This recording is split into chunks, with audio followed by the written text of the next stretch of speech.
alaikum and welcome to Titli's Busy Kitchen with me, Titli. A lot of people have written in asking to see my buns, by which they meant cinnamon buns, I think.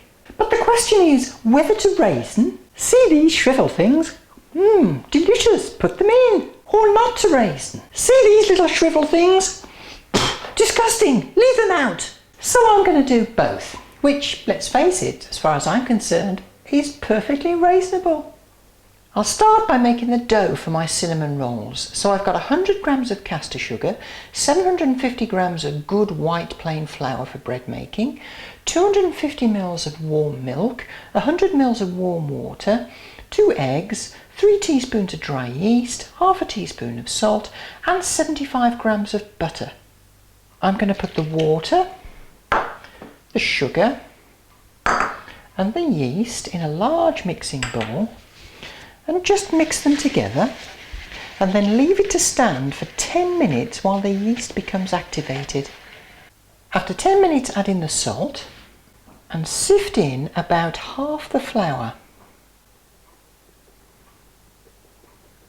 and mix them together. Now you can use an electric whisk, but I find there's something deeply satisfying about making bread by hand. When it's well mixed, melt the butter and add it into the mixture,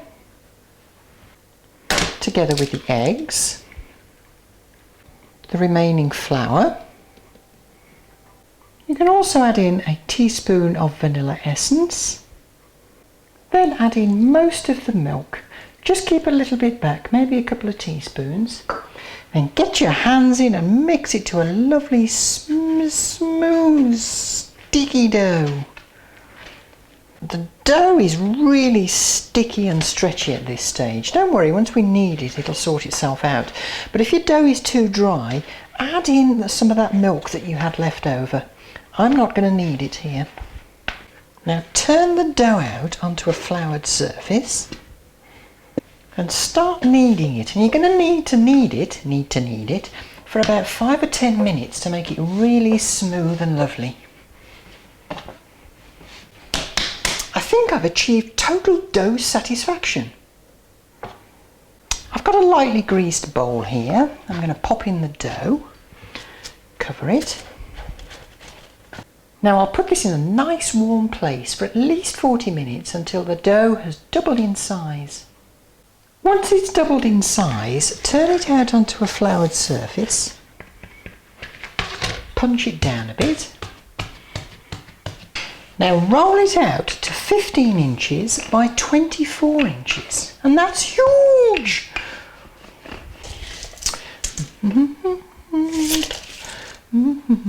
That's close enough for government work. For the filling, I've got 75 grams of softened butter, 150 grams of brown sugar, some raisins, and these are optional. They're not optional, they're a must. I'm getting angry! And 3 tablespoons, yes, 3 tablespoons of cinnamon powder.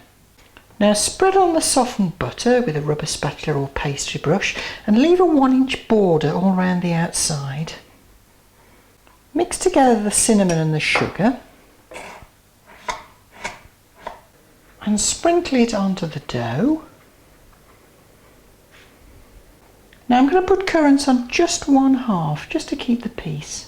Don't put those raisins on my half! Ooh, plenty on my half, please. Now comes the fun bit. Starting with the long edge, we're going to roll this up into a long, big roll. Don't roll it too tightly, because otherwise, when you bake them, they'll end up looking like cinnamon pyramids. Pinch the edge to seal it. With a sharp knife, just trim the ends.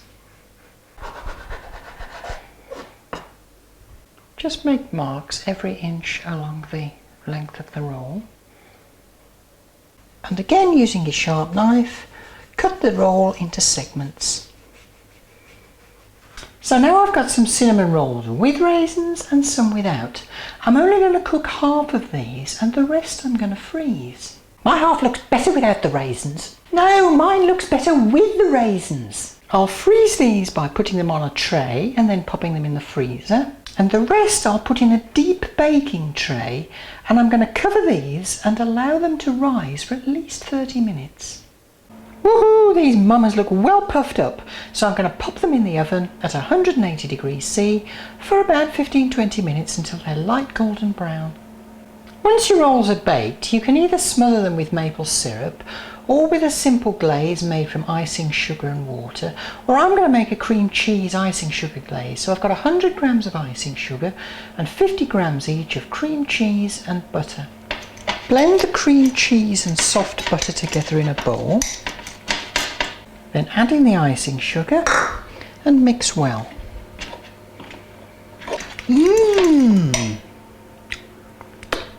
Creamy sweet goodness. Ooh, there's a lovely smell and they're still quite soft. So I'm going to spread on some of the glaze. Now leave these to cool completely. If you've got any glaze left over, you can pop it into the fridge and keep it. When you're ready for the big extraction, just use a spatula to ease them out. Just get an eyeful of my buns. So not only did you get to see my buns, you got to see me keep peace between these warring factions. Yes, you certainly did. Join us next time in Titli's Lonely Kitchen with us, Titli and Han. Until next time, Khuda Hafiz. We are family.